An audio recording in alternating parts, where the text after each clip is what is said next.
नमस्ते और स्वागत है। आज हम एक बहुत ही दिलचस्प सवाल पर बात करने वाले हैं।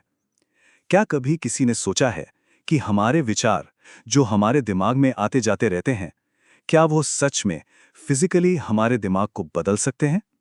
चलिए आज इसी की गहराई में उतरते हैं। ये बात तो हम सदियों से सुनते आ रहे हैं कि मन ही सब कुछ है। इंसान जो सोचता है वो वैसा ही बन जाता है। लेकिन कमाल की बात यह है कि आज विज्ञान हमें बता रहा है कि ये सिर्फ कोई फिलॉसॉफिकल बात नहीं है, ये एक बायोलॉजिकल ट्रूथ है, एक जैविक सच्चाई है। जरा इस पर नजर डालिए। सोचिए, एक ही सुबह है, हालात भी वही है, लेकिन दो बिल्कुल अलग तरह की हकीकत बन रही है। एक तरफ सुबह की शुरुआत थकावट और बोझ के विचारों से होती है, और दूसरी तरफ उसी सुबह को एक नए मौके और अपनी काबिलियत पर भरोसे के साथ देखा जा रहा है। ये छोटा सा फर्क ही पूरे दिन के तजुर्बे को बदल कर रख सकता है। यही तो है हमारे विचारों की असली ताकत। तो सवाल ये है कि आखिर ये होता कैसे है। देखिए, ये सिर्फ कोई पॉजिटिव थिंकिंग का मामला नहीं है। इसके पीछे पक्का विज्ञान है, और उस विज्ञान का नाम है न्यूरोप्लास्टिसिटी। हमारे विचार सचमुच हमारे दिमाग की वायरिंग को, उसके कनेक्शंस को बदल सकते हैं। चलिए समझते हैं।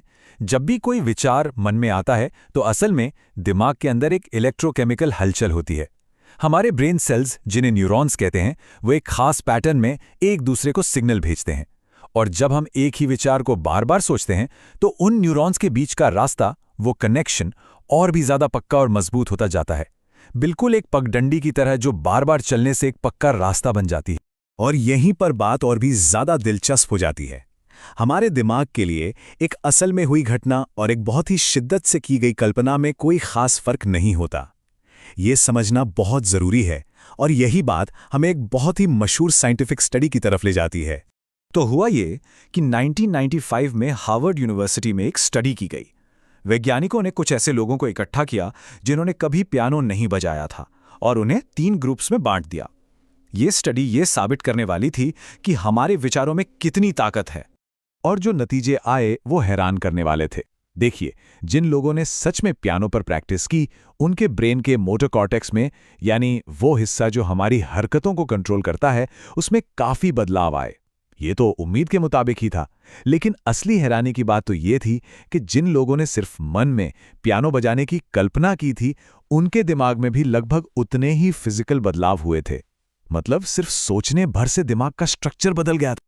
तो ये है न्यूरोप्लास्टिसिटी, हमारे दिमाग की वो शानदार काबिलियत जिससे वो जिंदगी भर नए नए कनेक्शंस बनाकर खुद को बदलता रहता है।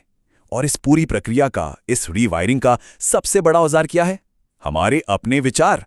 अच्छा, अब जब हम ये जान गए हैं कि दिमाग बदल सकता है, तो अगला सवाल ये है कि वो कौन से विचार हैं जो इसे हर रोज बदल रहे हैं। ज़्यादातर ये हमारे ऑटोमेटिक थॉट्स होते हैं, वो मानसिक आदतें जो हमारी हकीकत का ब्लूप्रिंट तैयार करती हैं, और अक्सर हमें इसका पता भी नहीं चलता। इन्हें कॉग्निटिव डिस्टॉर्शन या सोचने में होने वाली गड़बड़ियां भी कहते हैं, जैसे कि सब कुछ या कुछ नहीं वाली सोच, जहां एक गलती का मतलब निकाला जाता है कि मैं पूरी तरह से फेल हूं, या फिर किसी छोटी सी बात का बतंगड़ बना देना। ये पैटर्न और कुछ नहीं, बस हमारे दिमाग में बार बार दोहराए जाने से बनी पक्की न्यूरल सड़कें हैं। पर अच्छी खबर यह है कि न्यूरोप्लास्टिसिटी की वजह से हम चाहें तो जानबूझकर नई और बेहतर सड़कें बना सकते हैं। और ये एक ऐसे लूप में फंसा देता है। एक विचार आता है, मैं ये ठीक से नहीं कर सकता। इस विचार से घबराहट और निराशा महसूस होती है। फिर एक्शन क्या होता है? या तो उस काम को टाला जाता है, या फिर आधे अधूरे मन से किया जाता है, और नतीजा काम खराब होता है, जिससे वो शुरुआती विचार और भी पक्का हो जाता है कि देखा, मैं तो इसमें अच्छा हूं ही नहीं। लेकिन अब जरा देखिए, सिर्फ एक विचार को बदलने से क्या होता है? अगर विचार ये हो कि हाँ, ये मुश्किल जरूर है पर सीखा जा सकता है, तो फिर भावना आती है हिम्मत और कुछ नया जानने की उत्सुकता की। फिर एक्शन होता है प्रैक्टिस करना और मुश्किलों के बावजूद लगे रहना, और नतीजा धीरे धीरे सुधार होता है, जिससे वो शुरुआती पॉजिटिव विचार और भी मजबूत हो जाता है। यही है न्यूरोप्लास्टिसिटी इन एक्शन। तो फिर सवाल ये उठता है कि इन सोचने के तरीकों को बदलने के प्रैक्टिकल तरीके क्या हैं?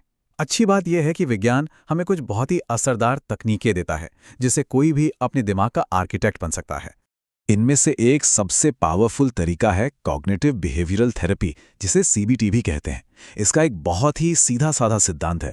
हमारी जिंदगी में होने वाली घटनाएं नहीं, बल्कि उन घटनाओं के बारे में हमारे विचार, हमारी भावनाओं और हमारे बर्ताव को तय करते हैं।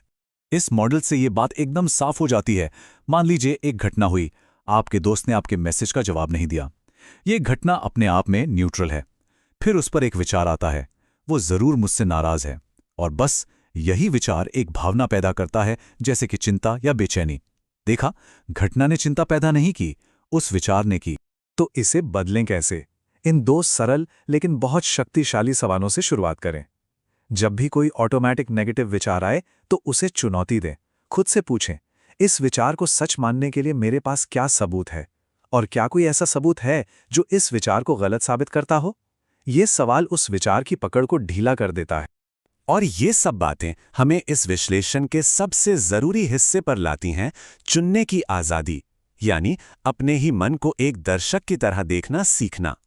तो सबसे बड़ी बात जो हमें समझनी है वो ये है, कोई भी इंसान उसके विचार नहीं होता, बल्कि वो चेतना है, वो अवेयरनेस है जो उन विचारों को आते जाते हुए देखती है।